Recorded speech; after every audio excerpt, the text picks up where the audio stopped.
Bismillahirrahmanirrahim. Assalamualaikum warahmatullahi wabarakatuh.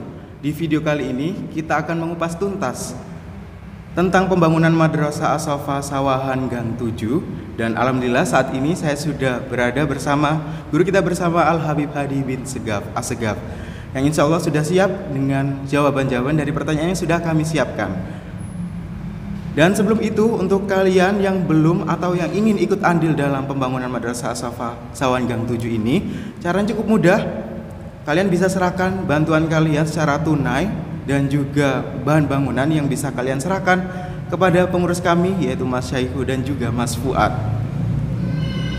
Dan ada cara lain, ataupun bisa melalui online bank transfer ke rekening mandiri kami di nomor rekening 1420016899592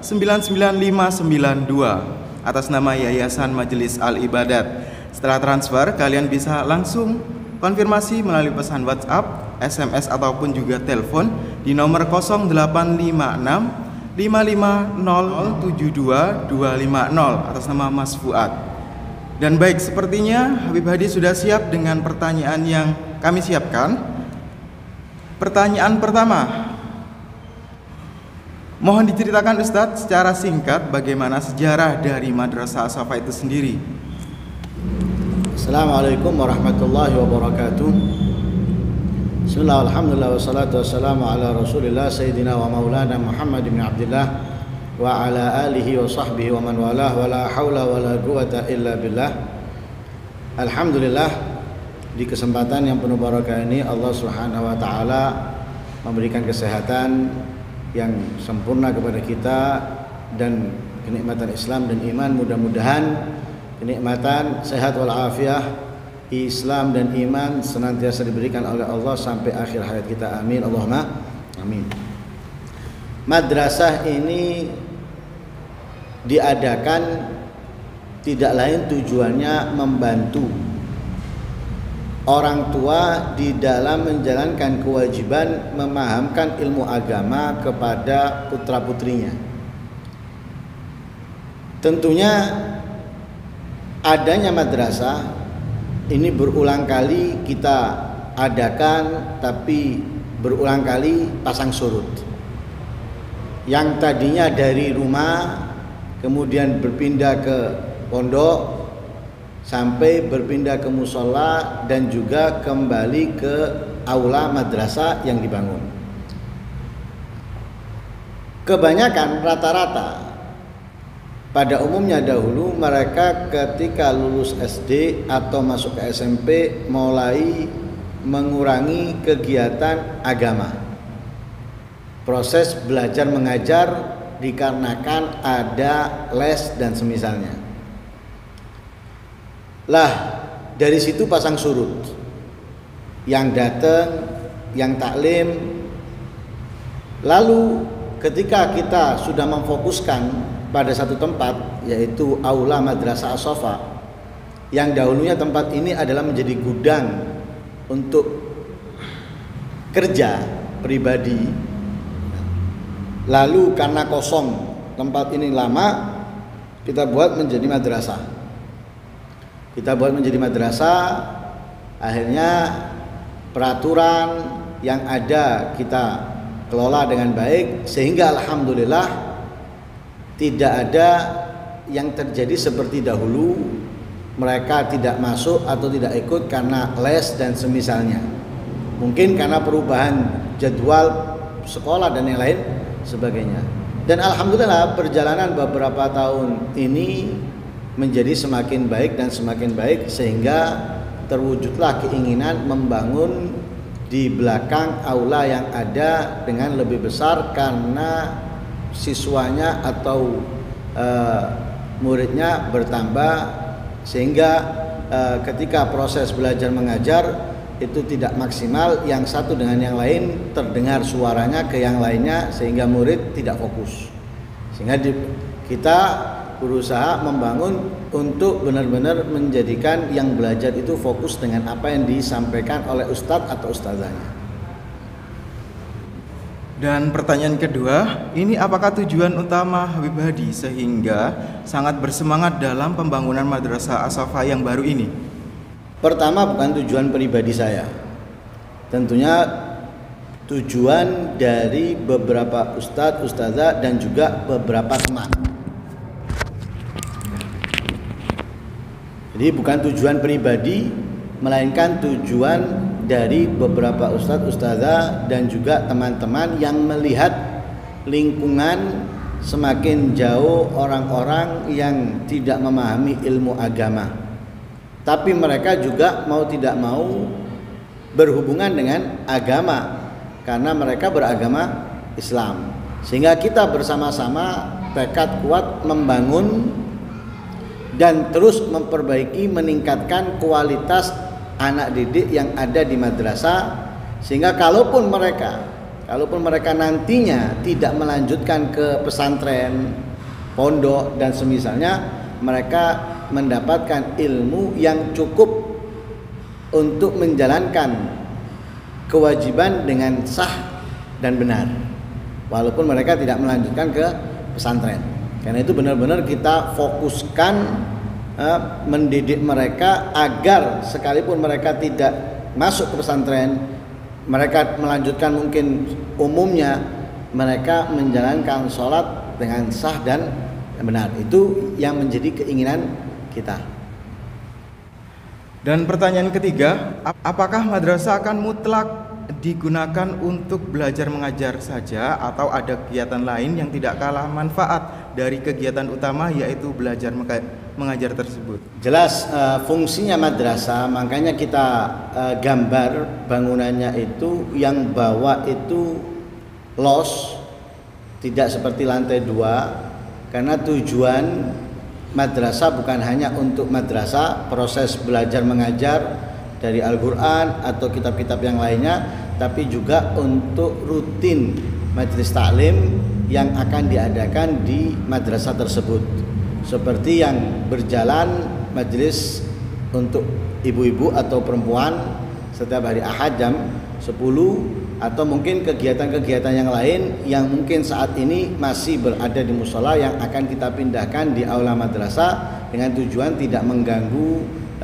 jalan dan semisalnya, sehingga madrasah fungsinya untuk ke setiap harinya proses belajar mengajar, tapi mingguan atau bulanan ada kegiatan yang itu sifatnya umum, baik untuk anak-anak madrasah atau juga untuk orang-orang luar, baik bapak-bapak, ibu-ibu dan yang lain sebagainya.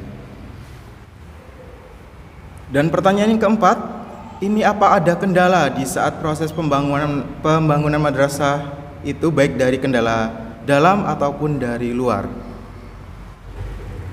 Alhamdulillah untuk selama ini lancar-lancar aja semua dalam proses pembangunan, dan yang kita harapkan sampai dengan selesainya, ya, sampai dengan selesainya insya Allah lancar.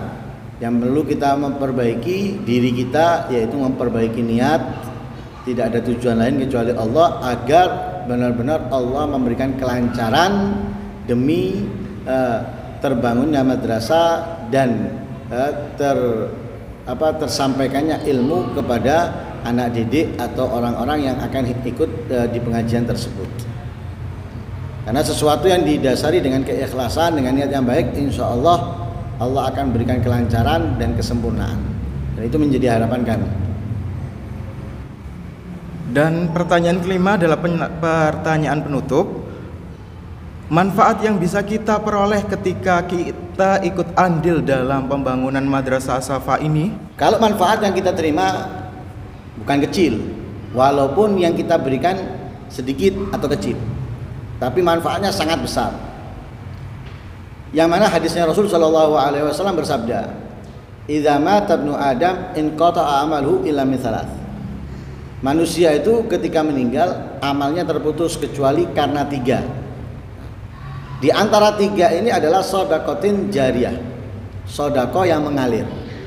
Lah sodako yang mengalir ada perbedaan pendapat antara ulama. Ada yang mengatakan sodako mengalir itu harus wakaf, ada yang mengatakan tidak harus wakaf.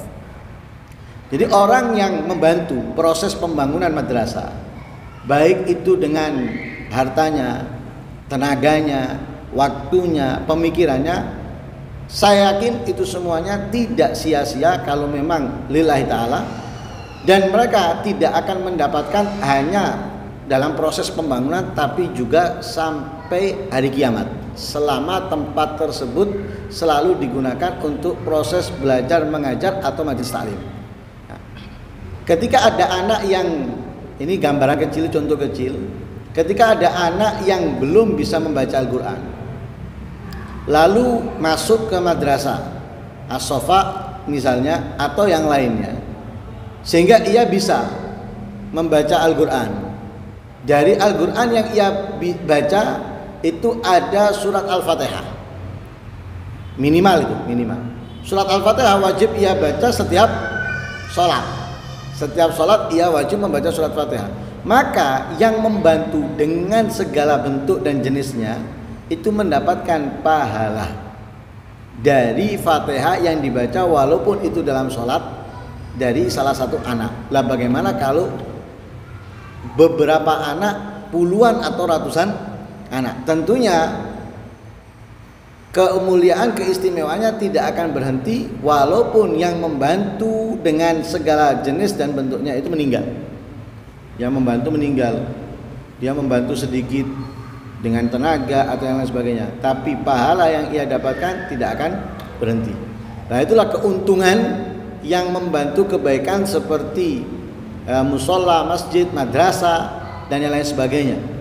Nah, kalau masjid, musola mungkin orang hanya sekedar sholat, tapi kalau dia di madrasah bukan hanya sholat, bukan hanya dipakai sholat, tapi juga mengajarkan kepada mereka Al-Quran dan ilmu-ilmu yang lain. Itu bukan hanya digunakan di madrasah, sehingga pahala yang didapatkan bukan hanya ketika anak itu di madrasah, tapi ketika anak itu pulang, anak itu dimanapun, dia terus mendapatkan pahalanya. Tapi kalau musola, masjid, mungkin ketika ada orang datang masuk, sholat dapat pahala. Tapi kalau di madrasah bukan hanya orang datang, tapi orang yang sudah di rumah, tapi dia membaca Al-Quran, dia sholat, dan dia bisa melakukan itu semuanya karena dari madrasah tersebut, maka dia akan terus mendapatkan pahala. Dan alhamdulillah, semoga apa yang sudah disampaikan guru kita Al-Habib Hadi bin Segaf Assegaf dapat menambah keyakinan kita bahwa apa yang kita berikan untuk pembangunan Madrasah As-Safa ini bisa memberikan manfaat yang besar di kemudian hari dan pahala yang terus mengalir. Dan yang belum ikut andil, jadi tidak ragu lagi ya Habib untuk menyisihkan sebagian hartanya. Terima kasih untuk kalian yang sudah menyimak video ini. Jangan ragu untuk share, semoga pahala yang didapat juga sama. Dan terima kasih juga untuk kalian yang sudah menjadi investor akhirat atau yang belum ikut andil dalam pembangunan Madrasah As-Safa ini. Semoga berkah dan manfaat. Mari segera ambil bagian, jadikan sedekah istimewa, memberi sesuai dengan yang dibutuhkan. Jazakumullah khairan katsira. Mohon maaf atas segala kekurangan. Assalamualaikum warahmatullahi wabarakatuh.